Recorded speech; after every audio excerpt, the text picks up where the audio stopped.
implement the Welsh Benefits Charter, and I call on the Cabinet Secretary, Jane Hutt. Diolch yn fawr, Deputy Llywydd. Rwy'n falch. Thank you very much, Deputy Llywydd. I welcome this opportunity to make a statement on the Welsh Labour Government's commitment to maximising household incomes across Wales. Estimated around £2 billion of financial support is going unclaimed in Wales, and one of the key levers Welsh Labour Government has is ensuring people claim what they're entitled to, helping making a positive difference to families across Wales. We're helping people claim every pound they're entitled to through a number of actions: the Claim What's Yours benefit take-up campaign, the Single Advice Fund, the provision of free training for frontline workers, and delivering on the commitments of the Welsh Benefits Charter. The Welsh Government's commitment to funding social welfare advice services is a key element of our income maximisation work. Advice services play a vital role in helping people access their rights to housing, employment and financial support, and is a key objective of the Child Poverty Strategy. Between January 2020 and September 2024, services delivered through the Single Advice Fund have helped people to claim an extra income of over 160 million. Also, debts of 43.6 million have been written off. In the last financial year, 76% of people accessing a service were from a marginalised or disadvantaged population group, including older people, disabled people and people from Black, Asian, minority ethnic communities. These are also the population groups that tend not to be claiming their entitlements to financial support. And that's why everyone accessing Single Advice Fund service has a conversation about their rights to claim extra income and how to save money on their essential expenditure, for example, by accessing social tariffs. This approach not only takes away the reliance on people knowing what financial support is available to them, but it also removes the stigma associated with a person asking for help with finances. The benefits to people from accessing a Single Advice Fund service can't be overestimated, and I've committed 36 million for the provision of advice services over the next 3 years. In December, I announced the providers who will be delivering the Single Advice Fund services from April 2025. And the offer of a 3-year grant award to these providers is a clear demonstration of the Welsh Government's ongoing commitment to the provision of advice services. The Claim What's Yours benefit take-up campaign encourages people who do not usually access advice services to check their entitlement for financial support by contacting Advice Links Cymru's helpline. And the helpline is part of the Single Advice Fund delivery model that recognises people often have multiple social welfare issues, and when a person contacts the helpline, the advisor will help them to identify any other problems that they have. And last year, the 36,800 people who contacted the helpline were helped to resolve 120,000 problems they had with their financial entitlements, housing, employment or managing debts. We're currently running a 5th media campaign with messages being shared through a range of media channels, including TV, radio, and people will find information on their financial entitlements on Facebook and other social media platforms.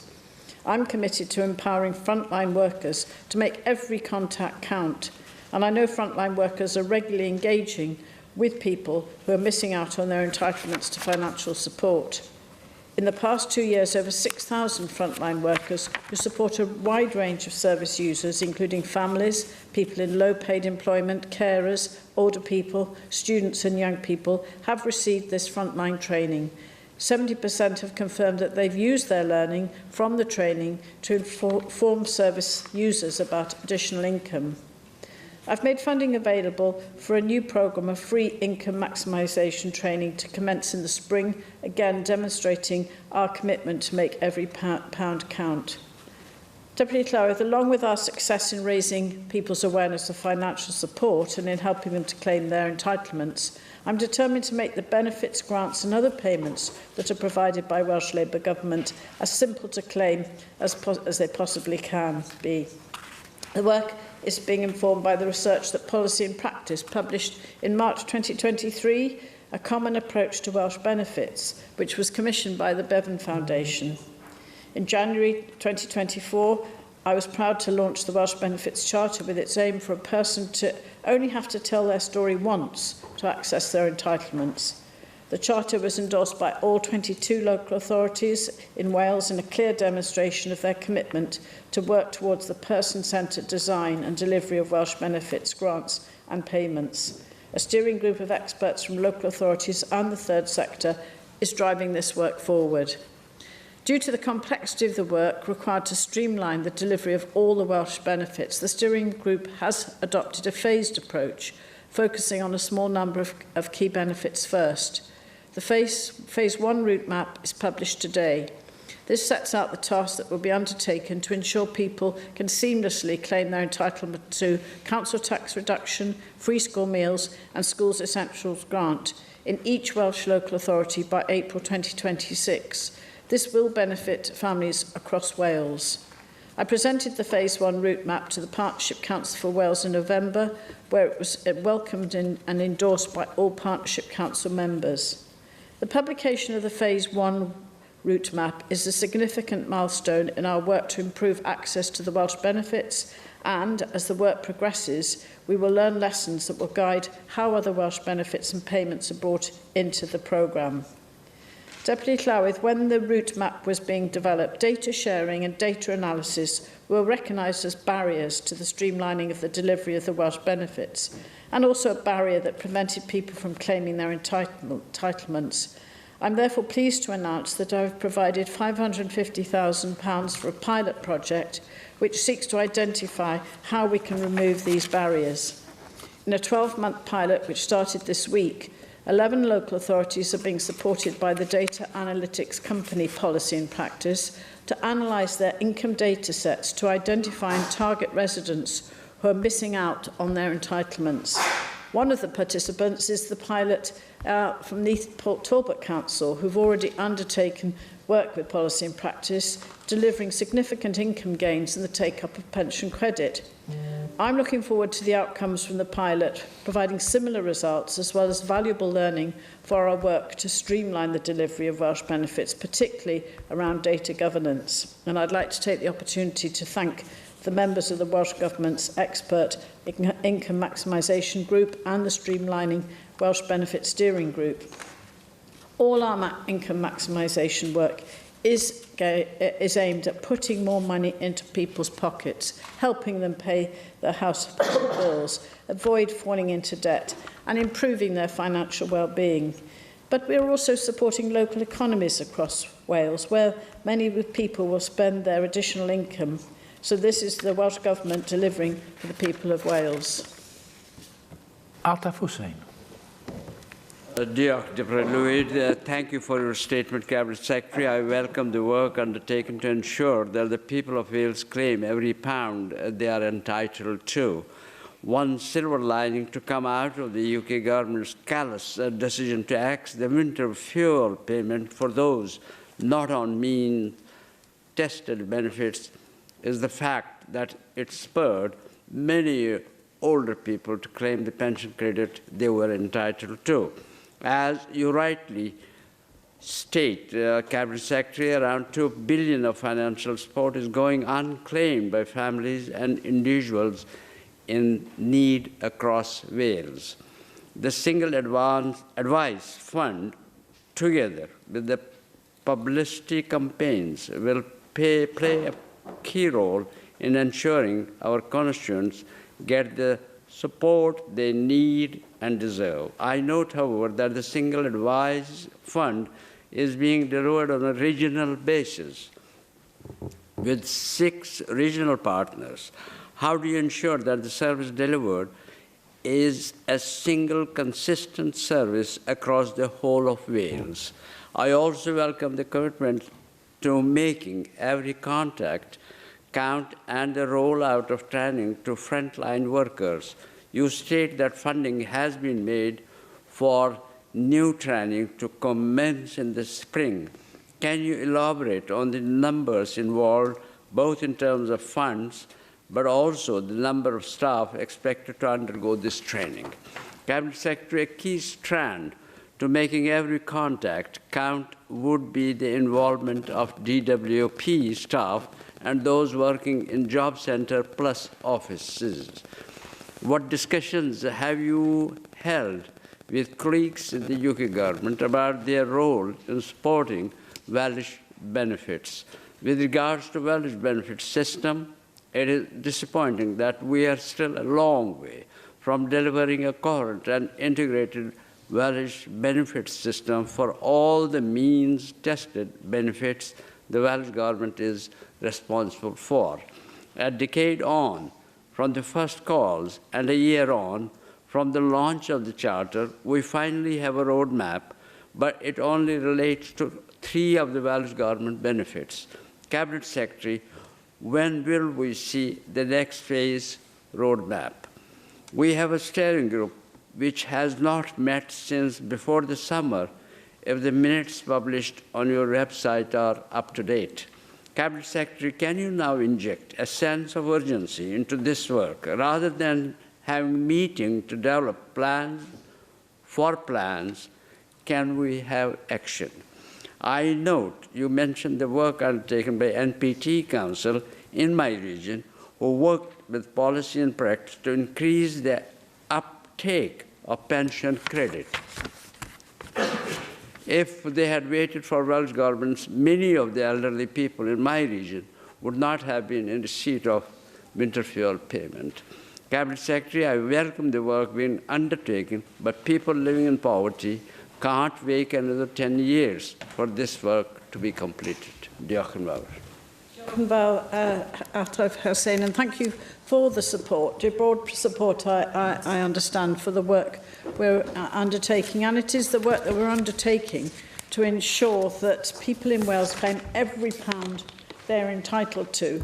I think to reassure you, we've had a well-established incomisation stakeholder group, which includes, I would say, DWP, Department for Work and Pensions, to drive forward this work, and our campaigns are delivering those results. And just to answer your questions, in terms of the Single Advice Fund, we introduced that Single Advice Fund to ensure that we are funding strategically planned services. I actually meet regularly with a national advice network, bringing together those providers. We want a seamless service and access to all advice and support people require to address their needs. But also just to say, in terms of how we deliver the Single Advice Fund, it includes advice and access partners. And access partners, they're a wide range of community organisations.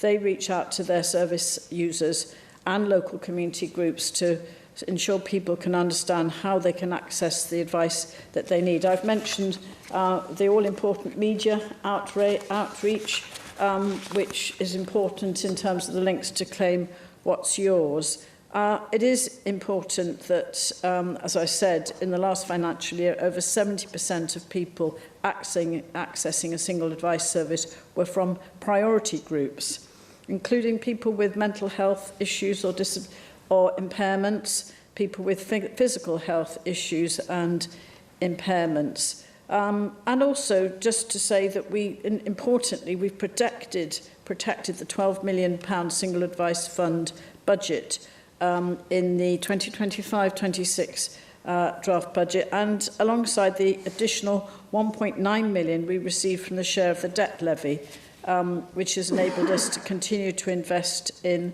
information advice services. And I do draw attention to the written statement I made on the 12th of December, which gives you more information about the outcome of the open grant exercise that we launched to ensure that we have got the providers on board.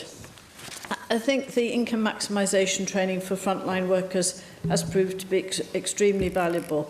I mean, I recall, actually, this was something that came particularly to the fore when we acknowledged the impact of the cost of living crisis. And we worked on this during the period of austerity with very constrained public finances.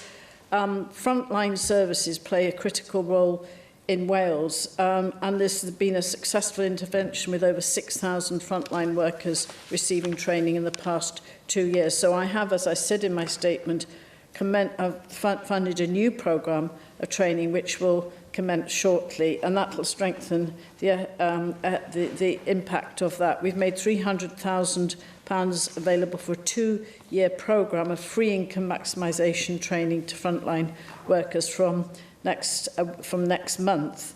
I mean, it's for those frontline workers to gain that financial knowledge of financial support systems. I think another interesting thing, I met with responsible lenders last week from a range of organisations like credit unions, but also responsible lenders in the banking sector. And we talked about the importance of having benefit checks, that people are trained to be able to do that on the front line. And I do recall that when we initiated action on tackling the cost of living crisis, we talked very much about every contact counts.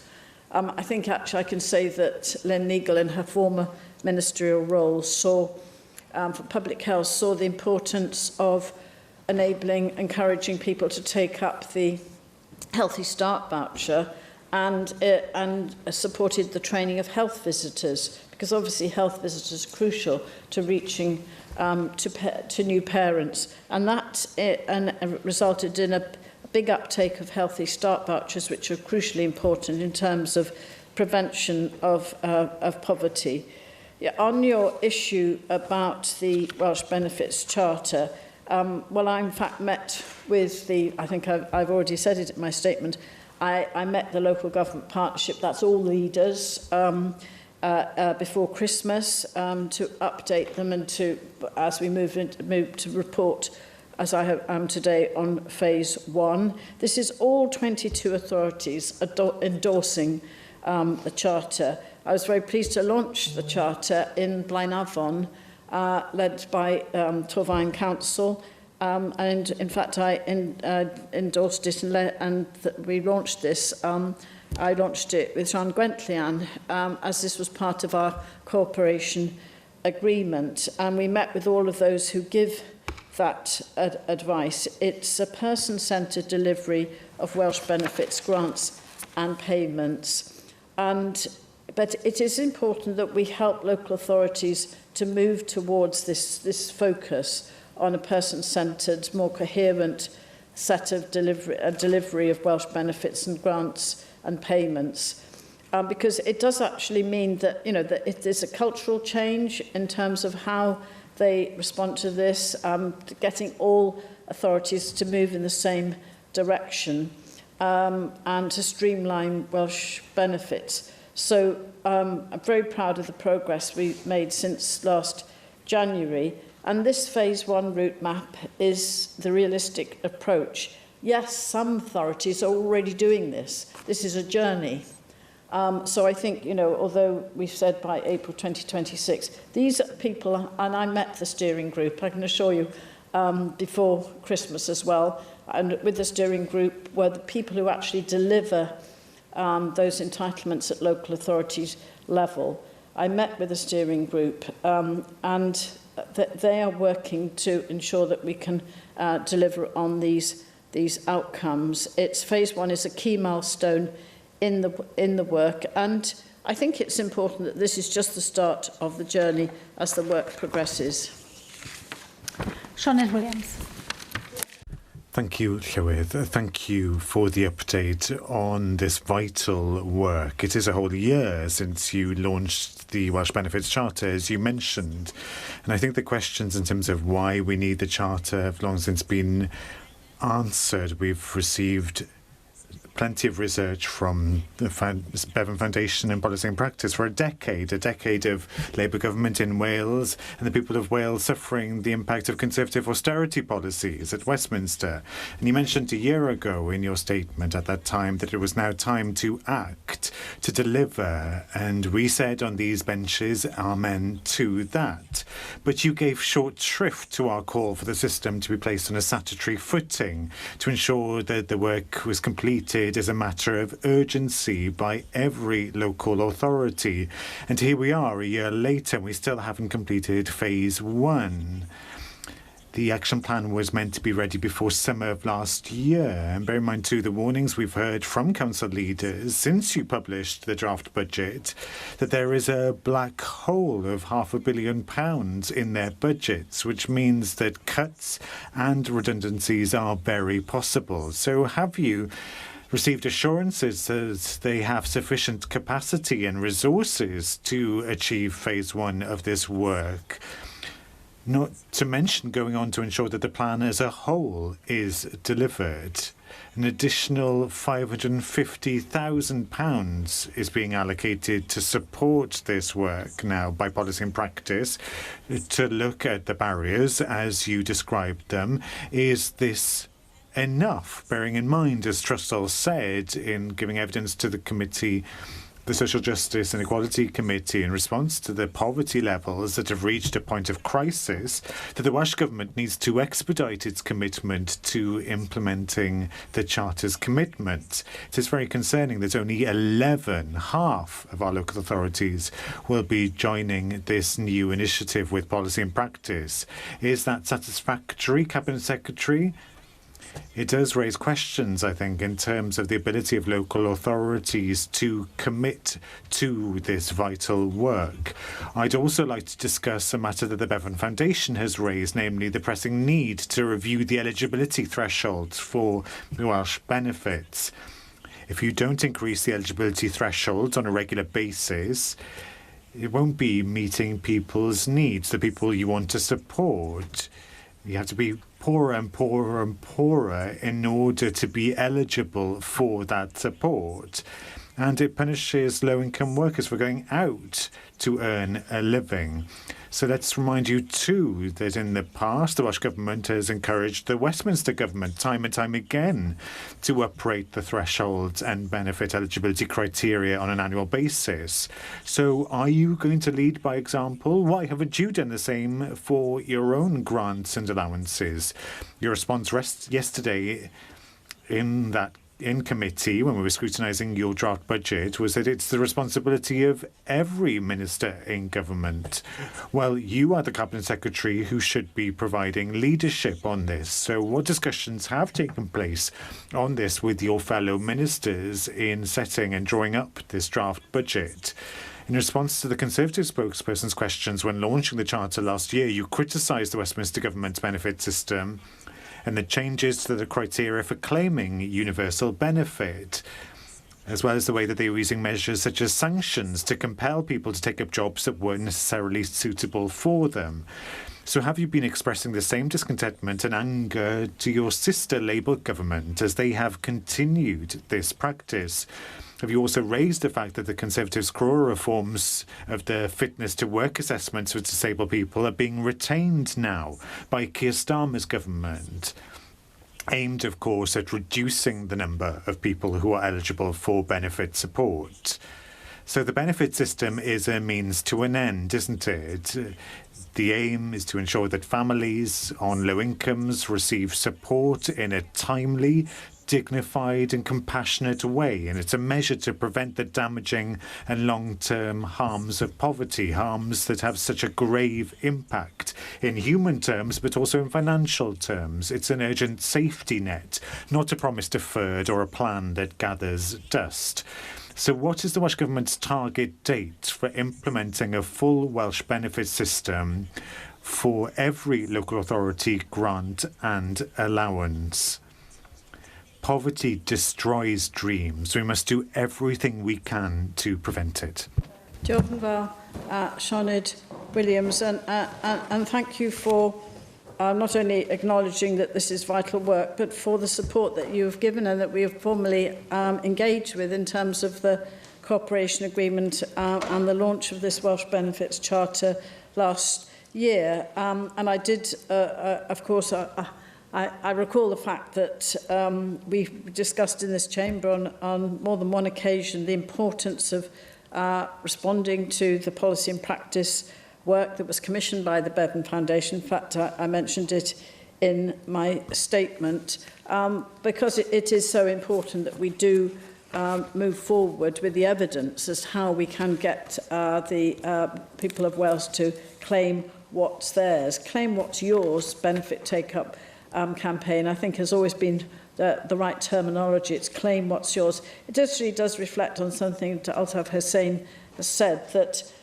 it's about entitlement, it's about rights, and there was a strong recognition that about an uplift in applications for pension credit because of the recognition that older people were seeing this as an entitlement, and in fact that was recognised. That's been recognised in the huge uplift in numbers of applications. So, I mean, the Welsh Benefits Charter is a major step forward. It's been looked at with great interest, not just by UK government, I have to say, I'll come on to that in terms of their responses, but also by Scottish government. And it is the fact that we've got all the local authorities together demonstrating their commitment to delivering for the people of Wales. So I don't think, and I do of course recall the debate about mandation, which you brought to the Chamber in terms of the statutory route to the Charter that could be considered.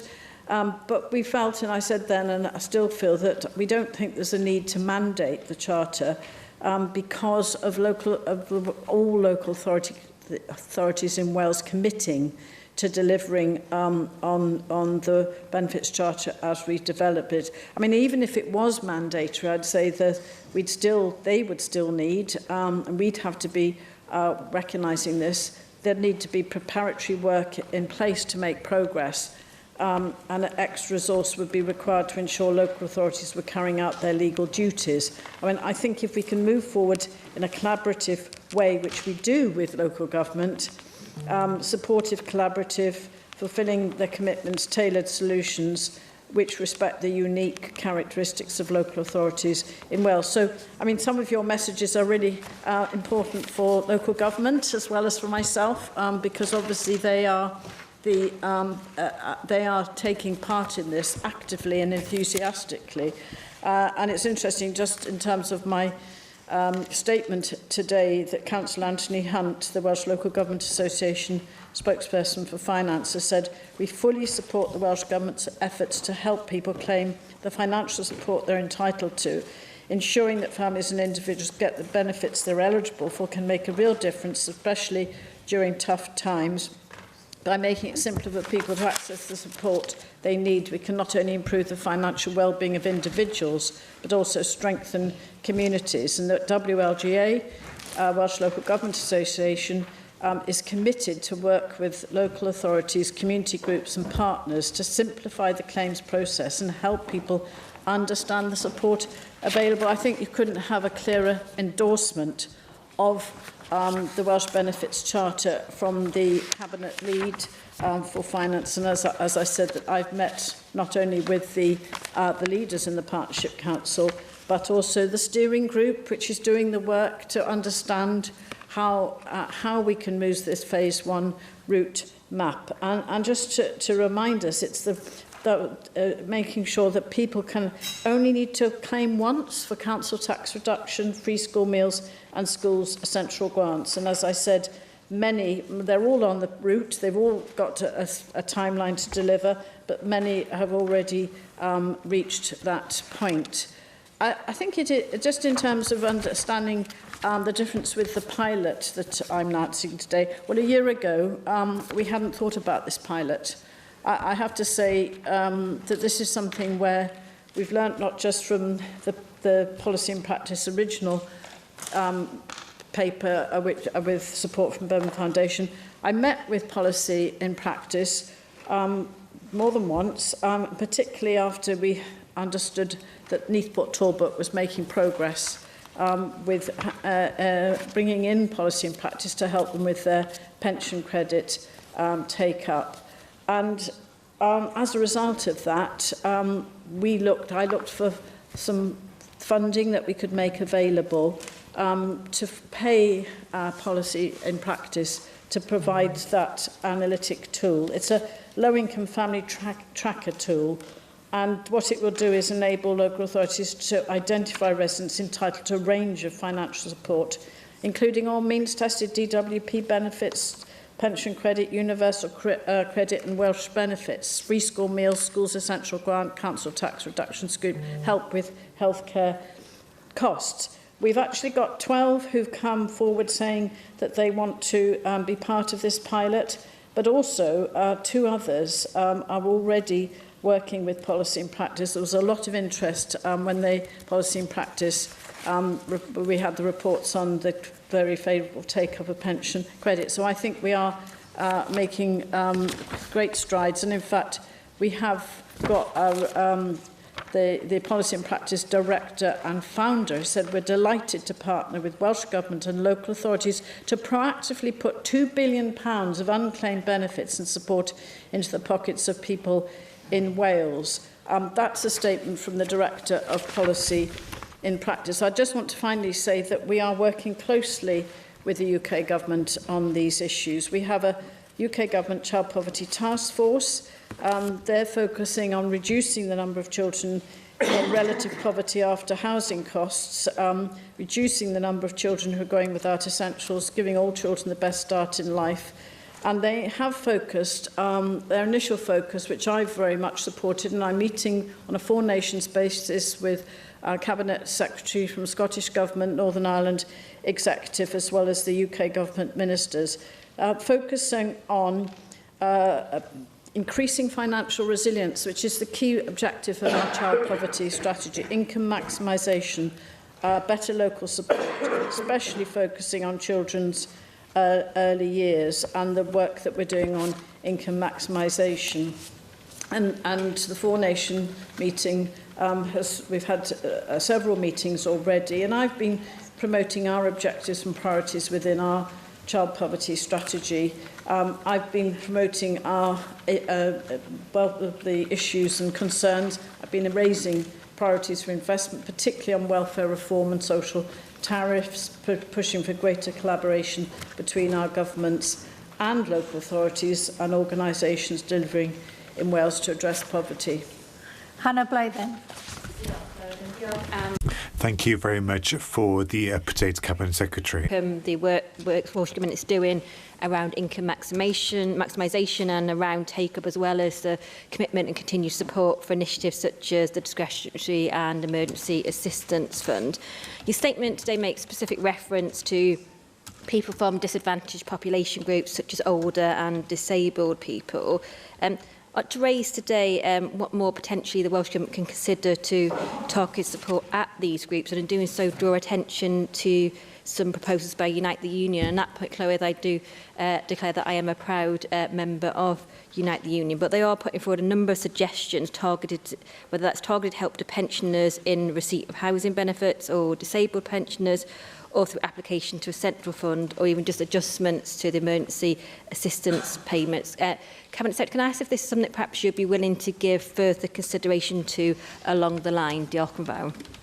Well, Hannah Blythen, well, I very much welcome the work of Unite the Union, and can I I'll offer to meet with them to discuss this further, to show what we can do within our powers. I'm sure that they will be very interested in the Welsh Benefits Charter, but I think the pilot that we're now taking forward, as I've described, with 12, 14 as others coming in, to make sure that they have that data analytics, finding out actually who's entitled to what. We should know this, shouldn't we? And looking at and being able to target those people so they can take up all of the benefits they're entitled. So I'd very much look forward to meeting with Unite the Union to discuss this further. Helen Vychan. Thank you, Clywyd, and thank you, Trefnydd, for today's statement. Associate myself with all the points raised by my colleague, Senedd Williams. I think we do need clarity, though, just in terms of the funding and the situation. And you referenced at the beginning of your statement the Single Advice Fund. But as we know, it won't go as far as it previously did because of the rise with national insurance contributions. We've heard all the warnings from Citizens Advice about what that rise means in terms of the amount of advisors that they'll be able to employ going forward. So what assessment have you made whilst launching this of the impact of the changes and how the funding will actually be able to deliver the aspirations behind what you're launching? Obviously, you have our full support in terms of wanting to achieve this, but I just want to understand what implications there are from the national insurance situation. Thank you very much, Jochen Bar.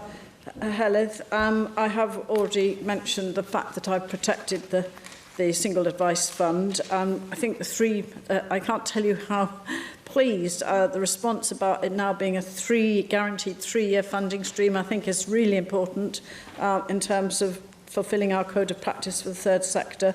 But then we got that extra 1.9 million from our share of the debt levy, and that is going to go into the additional funding to invest in information and advice services. I mean, clearly we're working with the third sector in terms of recent announcements, impact of national insurance, but across my portfolio, as I said yesterday in the draft budget scrutiny in equality and social justice, there's been a 7% uplift in terms of support for the third sector infrastructure and a 3% uplift across all of the third sector organisations I'm supporting, including equality, inclusion and specialist services. So I'm confident that the third sector and the single advice fund providers will be able to deliver on this. And I have mentioned the support from in relation to my statement today. Can I just quote from Dylan Jordan, an advisor at British and Bridgen Citizens Advice, who says, many people come to Citizens Advice wanting help but not knowing where to start. We check they're getting the money they're entitled to and any urgent support they need right now. It might be a food parcel, a fuel voucher. Of course, also, haven't mentioned the Fuel Bank Foundation partnership, which we've put more money into, but also just a bit of help with the cost of school uniforms. We work through the Welsh Government. And then Dylan saying, we will try our best to help you move forward. So I think I have got that support from across the sectors to make sure that people claim what they're entitled to. I hope that reassures you. I do echo many of the comments that have come in relation to this. It's great to see it happen, but the words pace and scale do not seem to be in there. We've had this promise for a year. We're just now seeing 3 benefits coming together, not for this April, but for next April, for April 2025. And it's great to hear the organisations are behind it, but actually I'm sure they would all want to see this happening much faster and to see the scale of it increased as well. The Bevan Foundation, as you know, recently highlighted to the Finance Committee that eligibility criteria for key benefits have been stuck for years. And as Senedd has said, families now need to be poorer than ever to qualify for shrinking support. And with the slow rollout of this charter, that's really going to compound it. Local government are up against it. They cannot take anything more on. We cannot expect them to build in more capacity in order to deliver this. So could you let me know, please, how are we going to push this forward? When is phase 2 coming?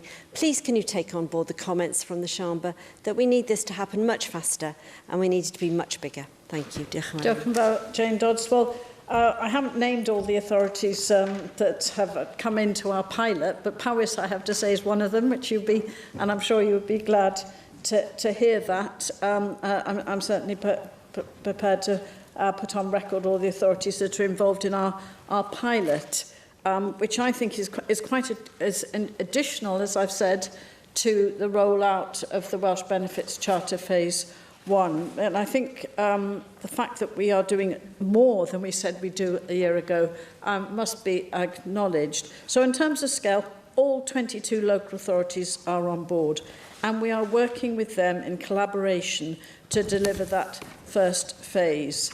And that first phase, if people can succeed in getting that foot through the door to claim 3 benefits in one go, that will make a huge difference in terms of the take-up.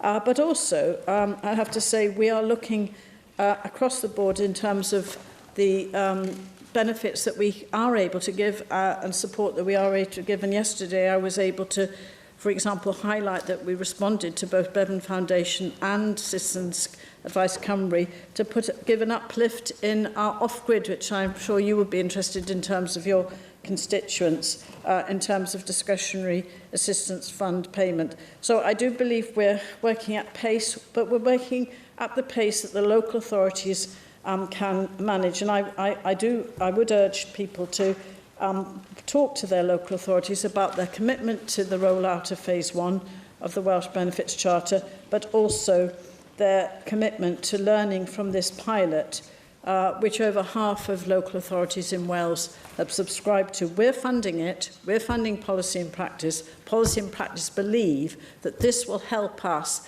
enable people in Wales to claim the £2 billion which they're entitled to, and what a difference that will make to their lives, their families' lives, and their communities and their local economies. Credir Owen Griffiths. You said there that the pace and that local authorities, you're going at a pace that local authorities can manage. You've said that 22 are on board, but then only 50% are actually delivering, and I'm interested in that delivery aspect, especially with funding. So I must express some concern. How can we reasonably expect local authorities to continue to deliver non-statutory services, such as the Welsh Benefits Charter, when their financial position is very precarious? I have no doubt of their commitment, but it's on delivery. So what I'd like to understand is what you've done to move the other 11 towards delivering on the charter, and what other aspects have you looked at with regards to putting this on a statutory footing? Because if it's on a statutory footing and properly funded, then it will deliver, because you've got a commitment that we're behind you on this, but we do need you to actually look at how it's funded and making sure that the local authorities, the rest of the local authorities, actually get on board. So if you could answer those questions. Well, I do want to clarify the fact that we have a commitment by all 22 local authorities, which we made a year ago, to the Welsh Benefits Charter. And phase 1, all local authorities are committed to. It's in their interests. I mean, they want to make sure that their citizens are actually accessing all the benefits they're entitled. They want to make sure that they're accessing council tax reduction scheme and schools essential grant and free school meals. Particularly, I mean, this will help them in terms of all their objectives to support people and families and children in their communities. They're all on board for that. They're all delivering it. And many are already delivering on that one-stop shop to those 3 benefits. But they have their plan, and in working partnership with our local authorities, as you know, they believe they can deliver the whole 22 authorities over this financial year to deliver that first phase. Separately, and in addition to that commitment, we've responded to Policy and Practice and the Bevan Foundation, and indeed to local authorities like Newport Talbot, who've taken up Policy and Practice, that data analytics tool, to help identify who is entitled in their communities, in their council areas, to a whole range of other benefits. So this is an addition.